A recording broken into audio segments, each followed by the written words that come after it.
호세 오르테가 이 가세트라고 한 사람이 있어요. 그냥 가세트라고 부르면 되는데 이 사람이 했던 말이 뭐냐면은 모든 전도유망한 지도층이나 개선의 가능성은 물론이고 정신과 인격의 모든 정당한 고양조차 짓밟아 버리고 마는 평범한 사람들의 위협이 가장 큰 위험이다라고 얘기를 했어요. 이게 무슨 말이냐? 보수주의의 핵심적인 가치 중에 하나가 불평등이었죠. 우리가 기독교적으로 바라봐야 될 주요한 관점이 불평등이었어요.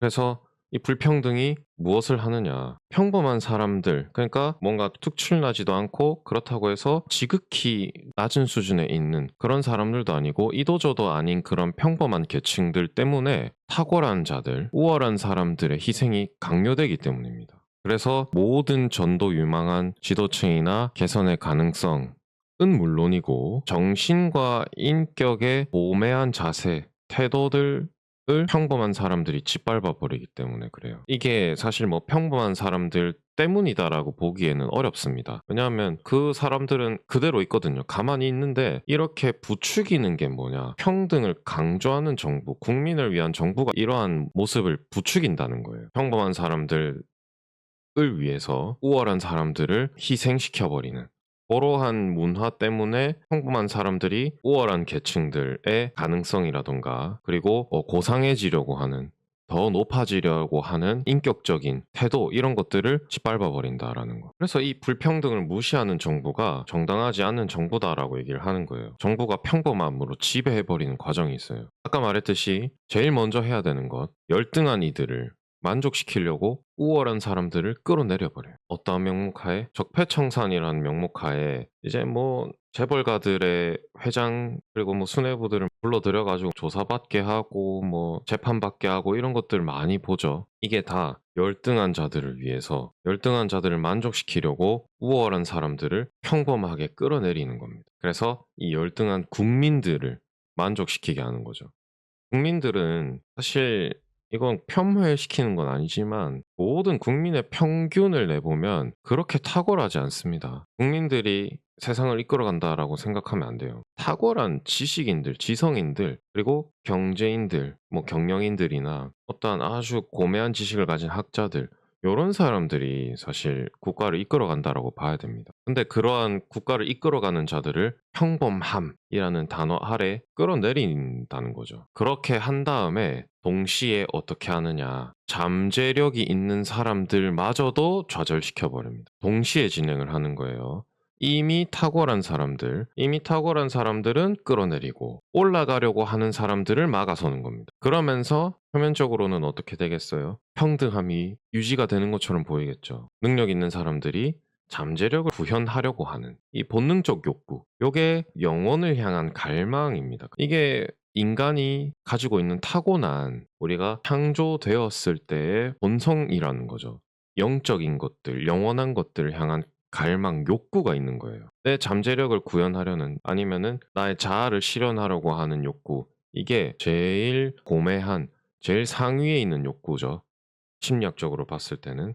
그러니까 그 욕구를 신학적으로 봤을 때는 이게 영혼을 향한 갈망, 욕구라는 거다. 우리가 영원한 것들, 끝까지 가는 것들, 영속성 요런 것들에 대한 본능적인 욕구가 있습니다. 사람이기 때문에. 그렇기 때문에 계속해서 나의 능력을 끌어올리려고 하고 그 끌어올린 능력을 대를 이어주려고 해요. 계속. 세습을 시키려고 합니다. 이름을 남기는 것도 마찬가지죠. 어떻게 보면 이름을 남김으로써 그 뒤에 있을 역사에도 내 이름이 드러나게끔 하는 것. 세상이 망하지 않는 한 내 이름은 영원히 남게 되는 거죠. 기록이 되는 거죠. 이것도 마찬가지로 영원함, 영원을 향한 갈망의 한 종류인 겁니다. 이 잠재력을 계속 구현하려고 하는 게 인간의 본능적인 욕구인 거예요. 그 영혼을 향한 갈망인데 이거를 좌절시켜 버립니다. 못하게 해버려요. 사람들이 자신을 불만족스럽게 여깁니다. 나 이거밖에 안 되는 사람이야. 스스로의 한계를 제한해 버리죠. 매너리즘에 빠집니다. 그렇게 뭔가 새로운 시도를 안 하죠. 잠재력을 구현하기 위해서 새로운 시도를 안 해요. 안정만 추구합니다.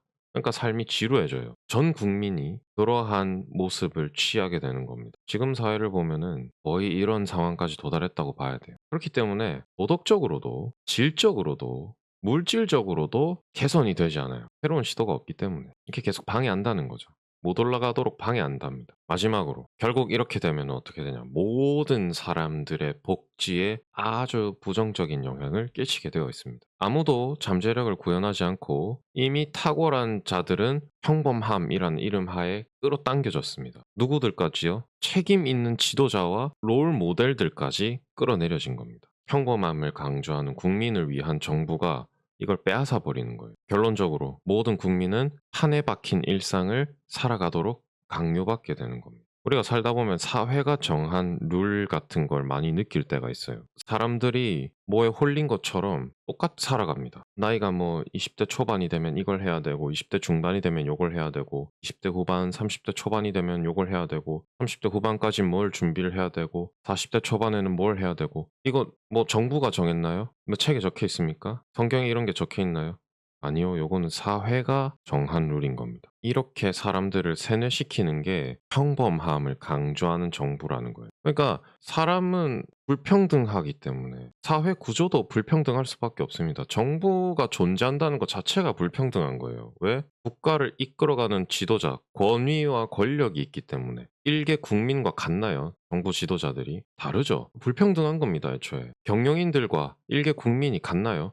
불평등한 거라고요. 이게 원래 그런 겁니다. 근데 이걸 강조하는 건 문제가 있는 거예요. 그만큼 많은 권위를 가지고 많은 권력을 가졌다는 건 똑같은 책임이 있다는 거예요. 우리는 그걸 모릅니다. 국민들이 그걸 망각해버렸어요. 평등은 중요한 거야. 모두가 똑같이 살아야 돼. 그러면은 변화가 없어요. 변화가 없으면은 도태되게 돼 있습니다. 그래서 이 정부가 국민을 위한다는 정부가 평범함으로 지배하는 이런 세 가지 과정이 있다는 거예요.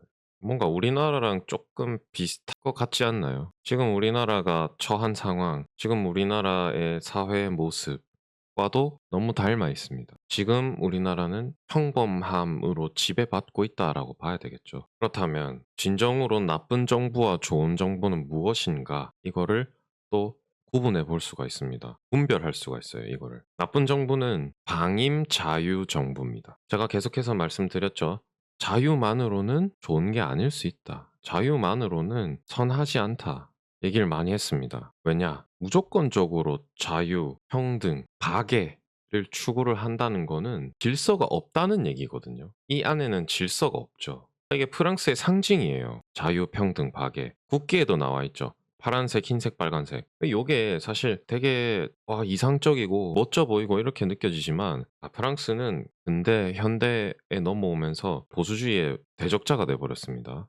사회문화적으로 그리고 사상적으로. 자유평등 박애 중에 이 박애란 단어가 사랑이 아니에요. 동지입니다. 동지애. 그러니까 패거리 의식인 거예요. 뜻을 같이 하는 사람들끼리만 서로 사랑하자. 끼리끼리인 거죠. 끼리끼리. 이 말인즉슨 정부가 규범적인 질서를 제시하지 않으면 국민들은 그냥 끼리끼리 똘똘 뭉친다는 거예요. 이렇게 돼버릴 수밖에 없음을 보여주고 있는 겁니다. 질서가 없는 자유는 어떻게 돼버리는 거예요? 혼란, 무질서에 빠지는 겁니다. 그리고 또 어떤 특징이 있냐? 뭐든지 단칼에 해결하려고 해요. 정부나 헌정 체제가 방에 틀어박혀가지고 이론을 연구하고 탐구한다고 해서 만들어질 수 있는 게 아니거든요. 실전입니다. 실전. 정치라는 건. 그러니까 실제적인 적용이 필요하고 적용을 했을 때 어떤 건 좋고 어떤 건 나쁘다라는 피드백이 있는 거예요. 그게 계속 쌓여가야 됩니다. 시행착오가 있어야 돼요. 시행착오가. 그리고 동시에 뭐가 있어야 된다고요? 종교, 도덕적 습관, 경제, 심지어 문학. 그러니까 사회의 모든 영역에서 현지화가